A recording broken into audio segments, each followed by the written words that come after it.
तो भक्तों आज सुने आप सूर्यादेव की व्रत कथा। सूर्यादेव की जय हो, सूर्यादेव की जय हो। वेदों में सूर्यादेव को जगत की आत्मा कहा गया है। शायद यही वजह है कि वैदिक काल से ही सूर्य की पूजा आराधना की जा रही है। ज्योतिषी शास्त्रों में सूर्य सभी ग्रहों के अधिपति है। यदि सच्चे मन से और श्रद्धा से सूर्यदेव की पूजा की जाए तो वो जातक का जीवन सुख संपन्नता से भर देते हैं। यही नहीं, हर जगह उसके प्रयासों के सफलता मिलती है, कभी भी निराश नहीं होना पड़ता है।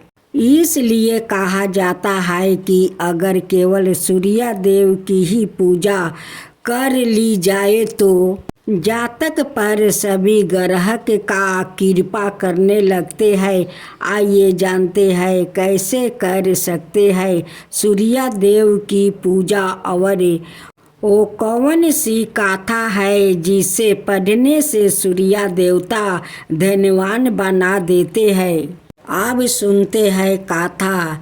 एक बुढ़िया थी जो कि सूर्यदेव की बड़ी भक्त थी।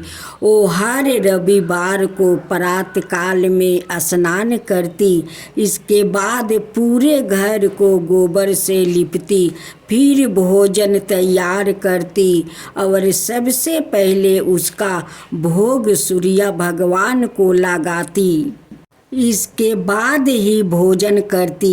यही उसका नियम था। सूर्यदेव की कृपा से बुढ़िया के जीवन में किसी बात की कोई कमी नहीं थी। लेकिन एक दिन जब वो हमेशा की तरह रविवार के दिन अपनी पड़ोसन के घर से गोबर लेने गई तो उसे गोबर नहीं मिला।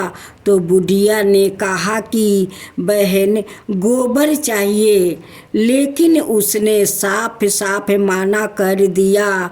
इससे दुखी बुढ़िया घर वापस लौट आई, लेकिन ना तो उसे भोजन बनाया और न ही भोग लगाया।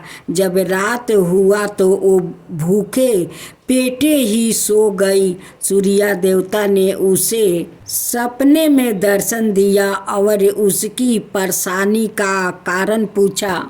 बुढ़िया का दुख का कारण सुनकर सूर्य देवता ने उसे सब्र कामना फूर्ति गाय का आशीर्वाद दिया और अंतर ध्यान हो गया। जब बुढ़िया की आंख खुली तो वो हैरान रह गई। उसने देखा कि उसके आंगन में तो गाय के साथ एक सुंदर सा बछड़ा बांधा है। उसने गाय को घर का अंदर बांध दिया। उधर पड़ोसिन की नज़र गाय पर पड़ी तो उसने देखा कि बुढ़िया के गाय तो सोना का गोबर दिया है। पड़ोसिन ने मौका देखकर बुढ़िया की गाय के गोबर को अपनी गाय का गोबर से बदल दिया। सूर्य देवता ने जब ऐसा देखा तो उन्होंने जोर की आंधी चला दिया। इससे बुढ़िया ने गाय को घर के अंदर बांध दिया। सुबह जागने पर उसने देखा कि गाय ने तो सोने का गोबर दिया है। तब से वो उसे भीतर ही बांधने लगी।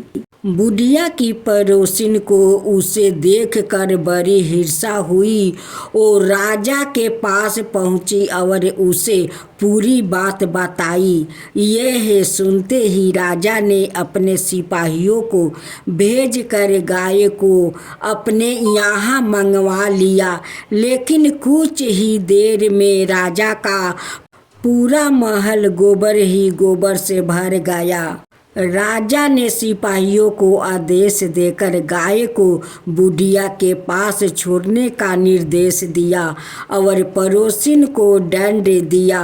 इसके साथ ही संपूर्ण प्रजा को सूर्यदेव का व्रत और पूजन करने के लिए कहा जाता है कि सूर्यदेव की कृपा से बुढ़िया के जीवन की ही तरह संपूर्ण राज्य में लोग को सुख समृद्धि की प्राप्ति हुई।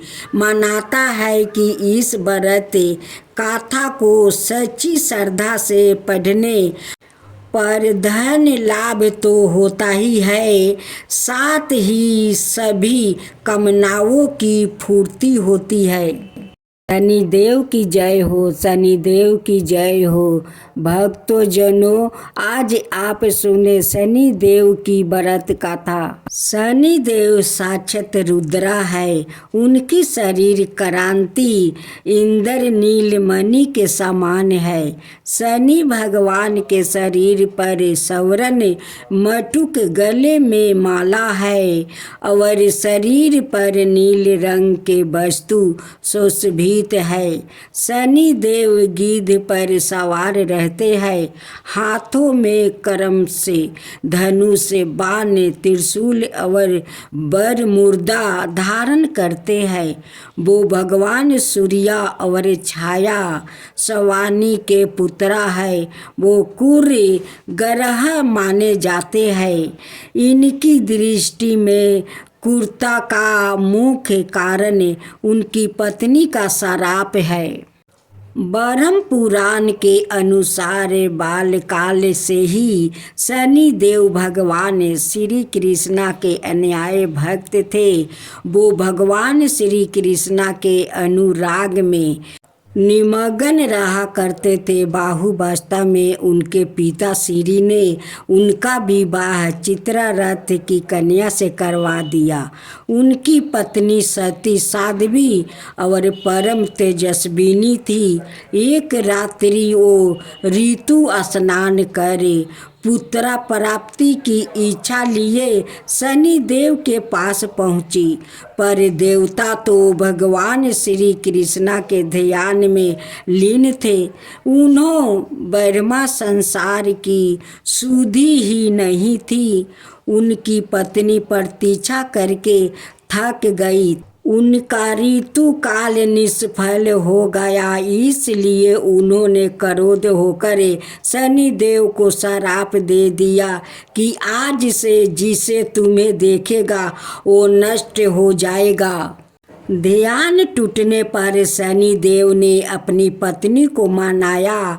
उनकी धर्म पत्नी को अपनी भूल पर पश्चाताप हुआ, किंतु श्राप के प्रतिकाल की शक्ति उनमें नहीं थी। तभी से शनि देव अपना सिर नीचे करके रहने लगे, क्योंकि वो नहीं चाहते थे कि किसी का अनिष्ट हो जाए। ज्योतिषी शास्त्र के अनुसार शनि ग्रह यदि कहीं रोहिणी वेदन कर दे तो पृथ्वी पर 12 बरस का घोर दुर्भिक्षा पर जाएगा और प्राणियों का बचना ही कठिन हो जाएगा। शनि ग्रह जब रोहिणी वेदन कर बढ़ जाता है तब यह योग आता है। यह योग महाराज दशरथ के समय में आने वाला था। जब ज्योतिषी ने महाराज दशरथ को बताया कि यदि शनि का योग आ जाएगा तो प्रजा अन्न जल के बिना तड़प कर मर जाएगी। प्रजा को इस कष्ट से बचाने हेतु महाराज दशरथ अपने रथ पर सवार होकर नक्षत्र मंडल में पहुँचे। पहले तो उन्होंने नित्य की भांति शनि देव को प्रणाम किया। इसके पश्चात क्षत्रिय धर्म के अनुसार उन्हें युद्ध करते हुए उन पर संहार अस्त्र का साधना किया। शनि देव महाराज दशरथ की कर्तव्य निष्ठा से अति प्रसन्न हुए और उसने कहा, वर मांगो। महाराज दशरथ ने वर मांगा कि जब तक सूर्य नक्षत्र आदि विद्यमान है तब तक आप संकट वेदन ना करे। शनि देव ने उन्हें वर देकर संतोष किया। भगवान शनि देव के आदि देवता प्रजापति ब्रह्मा और प्राधि देवता यम है। इसका वर्ण कृष्णा वाहन गिद्ध और रथ लोहे का बना है। शनि देव एक राशि में 30 महीने रहते हैं। वो मकर और कुंभ राशि के स्वामी है और उनकी महादशा 16 बरस की होती है।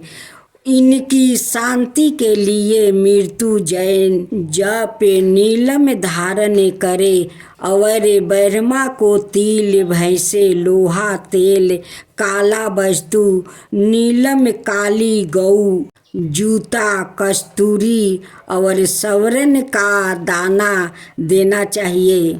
शनिवार को इस महिमा को पढ़ने से धन आता है और संकट दूर हो जाता है। भक्त जनों, आज आप सुने यमराज की व्रत कथा। परलोक में यम नाम का एक राजा राज करते थे। उन्हें धर्मराज भी कहते थे। वो हमेशा काले कपड़े पहनते और काले भैंस की सवारी किया करते थे। उनके बहुत से दूत थे जिनकी सहायता से वो शासन का सारा प्रबंध किया करते थे। प्रजा बहुत सुखी थी।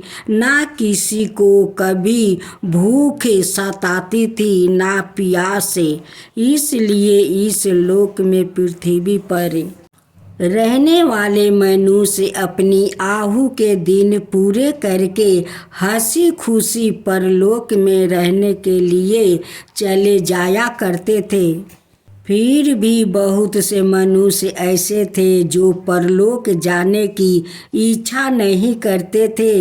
यम ने एक बार अपने दूतों को आज्ञा दिया कि पृथ्वी पर रहने वाले मनुष्य को आहु का हिसाब रखा जाए और जो मनुष्य अपनी आहु के दिन पूरे कर लेने के बाद भी परलोक में ना आना चाहे उसे पकड़ कर यहाँ लाया जाए। यमदूत पृथ्वी पर आकर घूमने लगे और मनुष्यों को पकड़ पकड़ कर परलोक ले जाने लगे। एक बार यमदूत आया और 13-14 बरस का एक बालक को पकड़ कर ले जाने लगा। लड़का जाना नहीं चाहता था। उसने अपने दोनों हाथों से कस कर एक खंभे को पकड़ लिया और यमदूतों से कह दिया, मैं परलोक नहीं जाऊंगा। दूत लौट गया और जाकर यम को सारी बात बता दिया। यह सुनते ही वो क्रोध में आकर लाल पीले हो गया। वो उसी समय काले कपड़े पहने और काले भैंस पर सवार होकर उस बालक के घर आ गया और बालक की बाह पकड़ कर खींचने लगे। घींचा तानी में खमा उखड़ कर गिर पड़ा। शोर सुनकर बहुत से लोग वहाँ इकट्ठा हो गया। उनमें कैलाश पर्वत पर रहने वाले शिव भी थे। शिव ने यम से कहा, इस छोटे से बालक को पकड़ कर खींचते हुए तुम्हें शर्म नहीं आती है? छोड़ दो और इस पृथ्वी पर फिर कभी मत आना। यमराज अपना सा मुँह लेकर वापस लौट गया और उन्होंने अपने दूतों को भी पृथ्वी पर भेजना बंद कर दिया। उन्होंने आज्ञा दी कि कोई मनुष्य परलोक में आना भी चाहे तो उसे किसी रास्ते से ना आने दिया जाए। अब मनुष्यों का परलोक में जाना बंद हो गया। जो मनुष्य जन्म लेता वो फिर पृथ्वी पर ही रहता था। उसके बच्चे और बच्चे के बच्चे भी वही रहते थे। इस प्रकार कुछ ही दिनों में पृथ्वी पर रहने वाले बच्चे, जवान स्त्रियां, पुरुषों की संख्याएं इतनी अधिक बढ़ गई कि उनके रहने के लिए जगह की कमी होने लगी। खाने पीने की वस्तुओं की भी इतनी कमी हो गई कि लोग भूखे मरने लगे। दुखी होकर लोग ने शिव जी के पास जाकर विनती की कि वो उनके लिए परलोक जाने के रास्ता खुलवा दे। शिव ने यमराज से कहा, तुम पहले की तरह अपने दूतों को पृथ्वी पर भेजते रहो। तब से यमदूत पृथ्वी पर बराबर आते रहते हैं और जिस मनुष्य की आहू के दिन पूरे हो जाते हैं उसे अपने साथ परलोक ले जाते हैं।